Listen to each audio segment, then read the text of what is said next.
ছোট তিন্নি গ্রামে তার দাদুর বাড়িতে বেড়াতে এসেছে। শহরের কোলাহল ছেড়ে এই শান্ত পরিবেশ তার খুব ভালো লাগছে। দাদু, আমাদের শহরের থেকে তোমাদের এখানটা খুবই ভালো লাগে। চারিদিক কত সুন্দর, শান্ত, নিরিবিলি একটা পরিবেশ। আমার দারুণ লাগছে। তোমার কি ভালো লাগে এরকম নিরিবিলি পরিবেশ?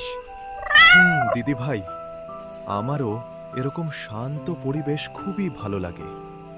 এখন বাড়ি গিয়ে খাওয়া দাওয়া করে রেস্ট নেবে, চলো। কাল না হয় পুরো গ্রামটা ঘুরে দেখাবো। বেশ, তাই হবে দাদু।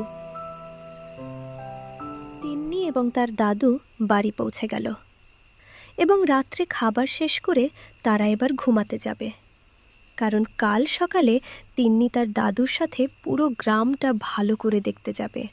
দাদু, আমি একটু বারান্দায় যাচ্ছি। ঠিক আছে দিদি ভাই, তবে তাড়াতাড়ি চলে এসো, নিচে ঘুমাতে হবে। তারপর তিন্নি খাবার শেষ করে বারান্দায় চলাফেরা করতে থাকে। হঠাৎ সে গাছের নিচে একটা অদ্ভুত জিনিস লক্ষ্য করে। ওখানে কিসের আলো জ্বলছে?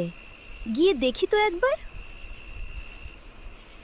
তারপর তিন্নি সেই আলোর দিকে এগোতে লাগলো।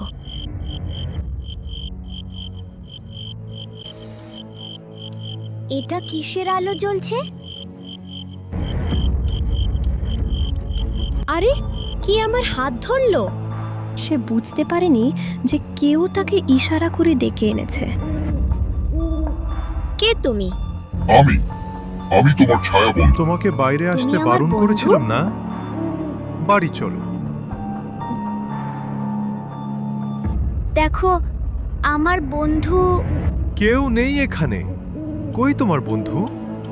কিন্তু কোনো কিন্তু নয়, তাড়াতাড়ি চলো এখান থেকে।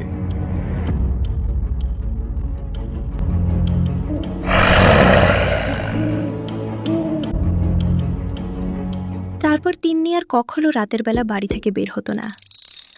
গল্পটি ভালো লাগলে কমেন্টে জানান আর সাবস্ক্রাইব করতে ভুলবেন না।